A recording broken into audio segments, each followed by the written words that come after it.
So let's go in that Atlanta-Indiana game. We got Karis LeVert over total rebounds, over 3.5, good up to -120. And then here's another NBA total for you, 557. Houston, New Orleans, over 228.5. Let me give you some college basketball as well. Prez, we're on the same side, brother. 766, Abilene Christian, plus the 3.5. So we're on that same side with Abilene Christian.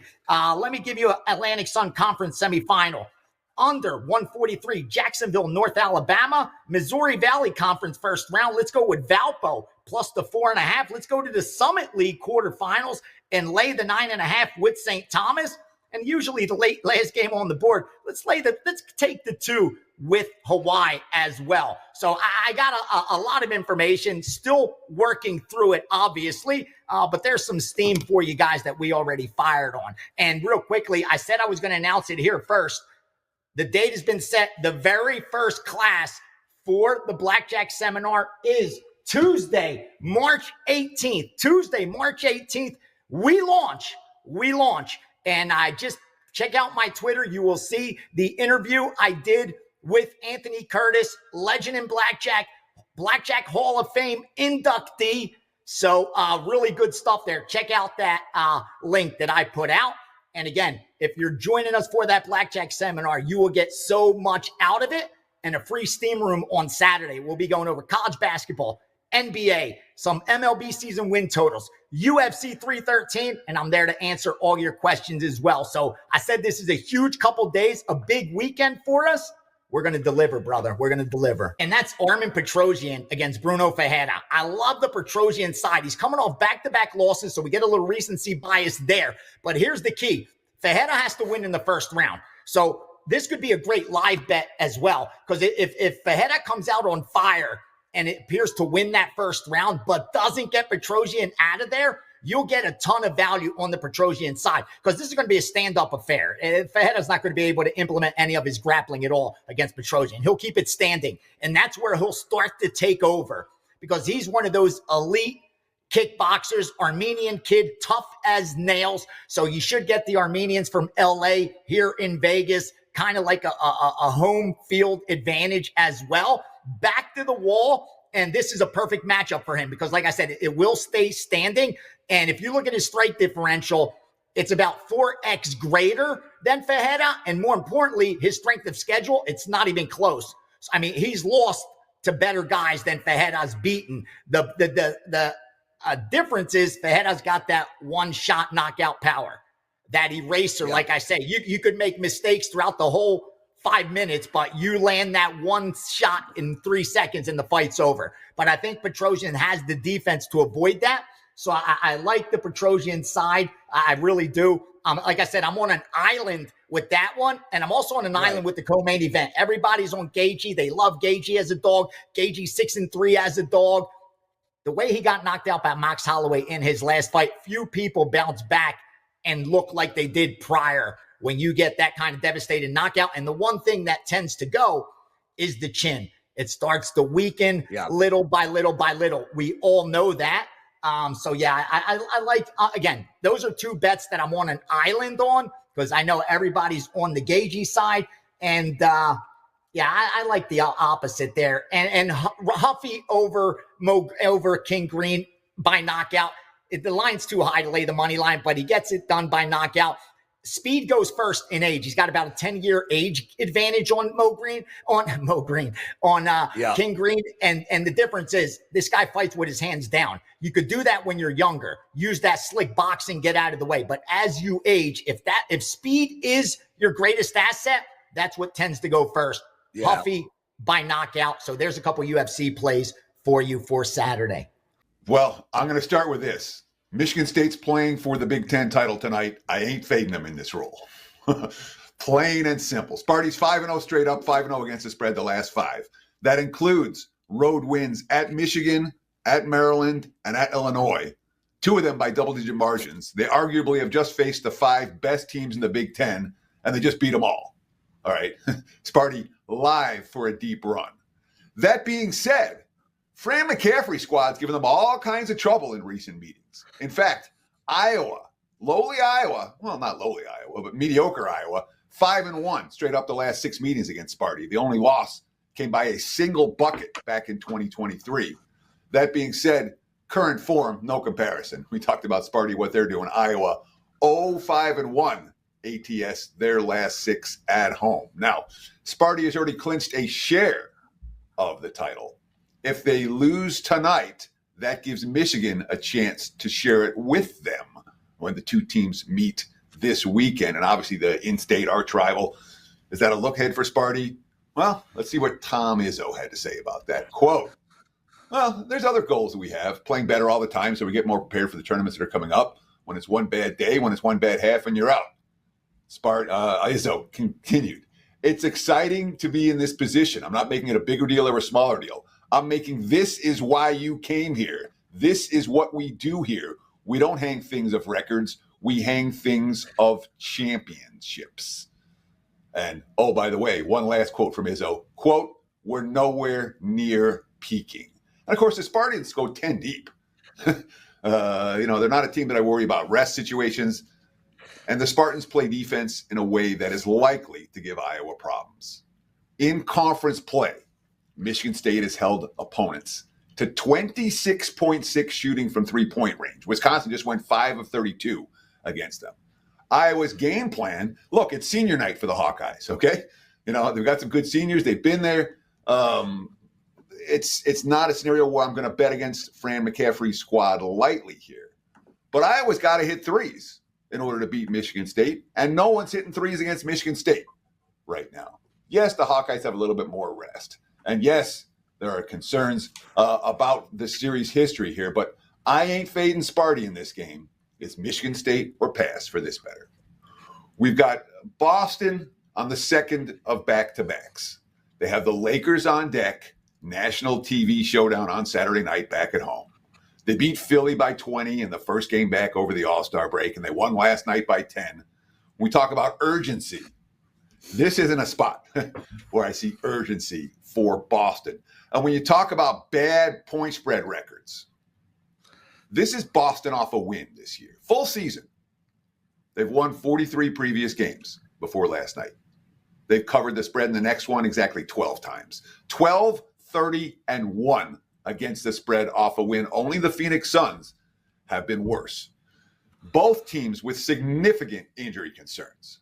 And this line is likely to move before tip-off, one way or the other, based on who's playing and who isn't. Now, the Celtics won last night by double digits at home against Portland. They were missing Drew Holiday, Kristaps Porzingis, and Jason Tatum. 3 starters, 3 elite starters. What happened? Well, Peyton Pritchard had a career-high 43 in that ball game. Derek White, I believe, also had a career-high in that contest. And between them, they hit 19 three-pointers. Boston is a team that is, in one sense, injury-proof because they have the depth. But second of back-to-backs off a showing like that last night, laying double digits here, given Boston's track record in roles like this. And oh, by the way, second of back-to-backs and the Lakers on deck. This is not a let's lay a bunch of points with the Celtics kind of spot. It isn't. Now, Philly's as injured as any team in the league. Tyrese Maxey just went down. He fell and landed on his back. Paul George came back for a couple of minutes, and then he left the game in the fourth quarter when his groin tightened. Don't know if either one of them is going to play for Philadelphia tonight. I wouldn't expect it. Maxey's not going to play. I don't know that if George is going to play or not. Everyone's questionable. So we don't know right now who's playing. What I do know is that Quentin Grimes is playing really well for Philadelphia. And look, I understand that they've lost 11 of the last 12. 4 of those losses have come by 5 or less. They had a 7-point loss. They had an 8-point loss. They're bringing effort every night.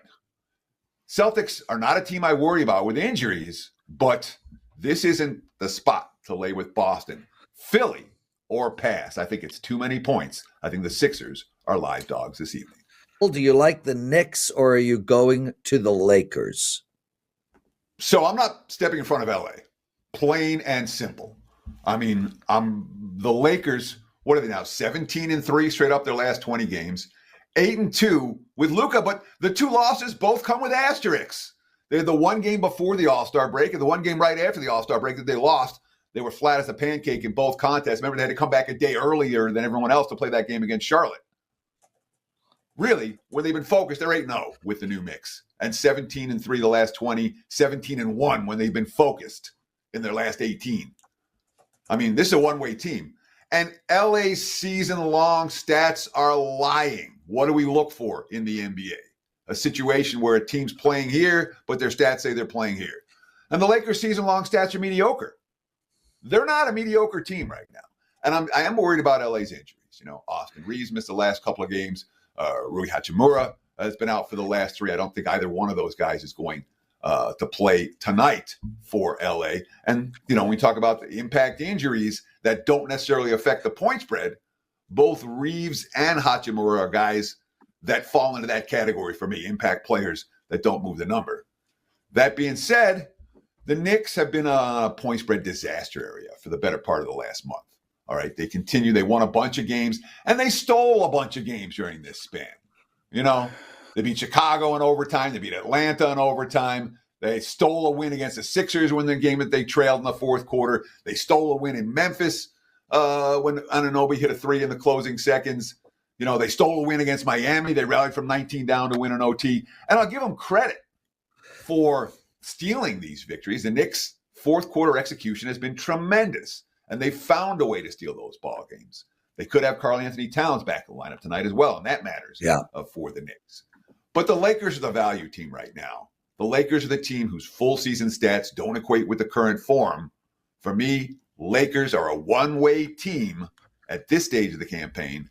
If I'm getting involved, I'm putting my money on the surging LA Lakers. We got another juicy plus money here, and we got Marion Santos. He's minus 310. On the comeback here, we've got Francis Marshall plus 250. Now, these are two young rising prospects. You've got Santos, 24 years old. You got Marshall, 25 years old. But to me, this line is wide. It almost doesn't matter who wins here. The line is absolutely wide. And I think it's really recency bias from both of their last fights, where you've got Santos coming off a knockout victory in his UFC debut against a wrestler. And then you've got Francis Marshall, who goes out there against Dennis Bazooka, not the greatest fighter overall, but although he got the victory, this was a short notice fight for Francis Marshall up a weight class. And he still was able to be scrappy enough to get the victory. And I think that does say a lot about his trajectory. And then you look at, Santos here, where he is going to be the better striker. There's no doubt he's going to have the striking advantage. He's good at range. He's got fast hands. There are those things that he does have. Now, the glaring hole in his game is going to be his takedown defense. And the only wrestler that really pushed a wrestling pace against him is his only loss. And that was Dan Argueta outside of the UFC. He got multiple takedowns. He mauled Santos and ended up getting the second round stoppage. And that's also why I think that people are looking at that Santos victory over Con Offley in his debut, because Con Offley is a wrestler. But the problem there is that Con Offley didn't shoot a takedown in the entire fight. Also, Offley is small for the division, has alligator arms. It was like a perfect scenario for Santos to land big shots, get the finish. Now on Saturday, he's about to face Francis Marshall, who is a tough, strong wrestler who's going to push the pace, who's going to push forward, who's going to smother really anything that I think that Santos can offer up. He's going to be worrying about the threat of the takedowns, not making him very comfortable there. And also the physicality and strength advantages both also definitely favor Francis Marshall here. So I think the cardio, the relentless takedowns are going to be there for Marshall. Line is wide. I also like the fact that he's training at American Top Team, which is one of the best gyms that out there. And at 25 years old, he's going to continue to make improvements, come in with a great game plan. So at plus 250, I think this line is off, and I absolutely like the dog or pass spot here on Francis Marshall. Yeah, so here we've got Armin Petrosian. He's minus 155. And the comeback here, you've got Bruno Ferreira. He's plus 130. Now, this is going to be a high-volume striker in Petrosian versus a power striker in Bruno Ferreira. And overall, when you're just looking at just the style here, definitely the better striker is going to be Petrosian. He is better technically. I think he does push out the better volume, a little bit more polished combinations there, and that can help him. The thing about it is that he's not very dangerous, and he doesn't really put much on his punches. Now he's about to face somebody who has absolute power in Bruno Ferreira here, who's going to push forward, who's going to crash the pocket, who's going to be throwing big shots. And the thing about Armin is that he really wants like a clean, rangy kind of kickboxing fight, and that really is where he tries to find success, just not having a gunfight, not having some brawl in the center of the cage. And you've got Bruno, who's going to crash the pocket, who's going to push forward, who's going to look to really throw the big shots. And that, I think, is going to cause a ton of problems for Petrosian, who wants space to work, who wants space to work at range. And I think that's where you're going to see Ferreira find a lot of success. The other angle here is the wrestling. And that's definitely something I think he can do here, where, historically, Ferreira has not been a guy that has found a lot of takedowns. He has one takedown out of his 6 UFC fights, so not a lot, although 5 of his 6 fights did end in the first round, so he didn't even have an opportunity to get that opportunity going. For Petrosian here, it's an absolute vulnerability. Out of his 7 UFC fights, he's been taken down 15 times. That's a 31% takedown defense rate. I don't think that that's very good at all. I think if Bruno's going to push forward, he can crash the pocket with the bigger shots, closing the distance, or pushing forward and looking for those takedowns. And lastly, why I think this line is where it is and where the market opened it is because of the most recent fight for Bruno, where Bruno fought Avis Magomedov. Avis is a terrible matchup for Bruno. 6-inch reach advantage, has good wrestling, and I think that's where you're going to see here that he's not going to have to face those things. He's going to have the wrestling advantage. He's going to have the reach advantage. So in this spot here, I do like Bruno Ferreira to get the job done at that plus money number. Okay, well, first off, I do think the Luke Darley is in play, so you could do that, but I'm going to focus on Chris Dobie and Luke Littler to go over 7.5 180s in their match. These guys are by far the best at throwing 180s in the Premier League. Dobie has thrown 5 180s each of the last 2 weeks at Premier League. And the last 2 weeks, this is not a made-up stat. Luke Littler threw 10 180s in one match last week. The other one, he threw 5. And what you see here, Prez, is Littler is so good and he's so aggressive that his opponents have to try and keep up. So they have to be aggressive and go after these 180s. So that's why you get these high totals on the 180s. So take Dobie and Littler, the 2 best 180 throwers in the Premier League, to go over 7.5 today. We're going to keep doing what we've been doing, and that's fading him on his under 1.5 made 3-pointers. He's gone under in 11 straight games, Prez. 11. This is an Orlando Magic team that makes 10.8 3-pointers per game. That is by far worst in the NBA. So as a team, they don't make very many. He is going under. And listen to this, Prez. The last 5 games, he's averaging 1.8 3-point attempts. It's really hard to make 2 3-pointers when you're not even shooting 2 3-pointers per game. Yeah. They're giving that's math. Why is this number wait, stop. Timeout. So this guy on average does not shoot the ball 2 times from behind the 3, and the line is 1.5. Why? Yes. Explain why. Let's go with the other side. Let's go bold here. Okay. KCP over 1.5. Tell me why that would happen. He's playing the Bulls, who are not very good on defense. That's it. That's all I got. I don't he's not out there to make 3-pointers. Paolo Banchero and Wagner for Orlando shoot the ball 1 million times per game. He just doesn't shoot the ball that often. And when he does, he's not accurate. He's shooting like 34% this year from threes. We have just kept playing this. If you guys have followed me on social media, I've kept talking about this play. This is one of those lazy lines that the books just put out there. But also, Prez, here's the other thing. He does normally make 1. In the last 11 games, he has made 1 in 8 of them. So if they lower this to half, I think I would take the over. But as long as they're giving us 1.5, I'm playing it. I played this at -200 for clients.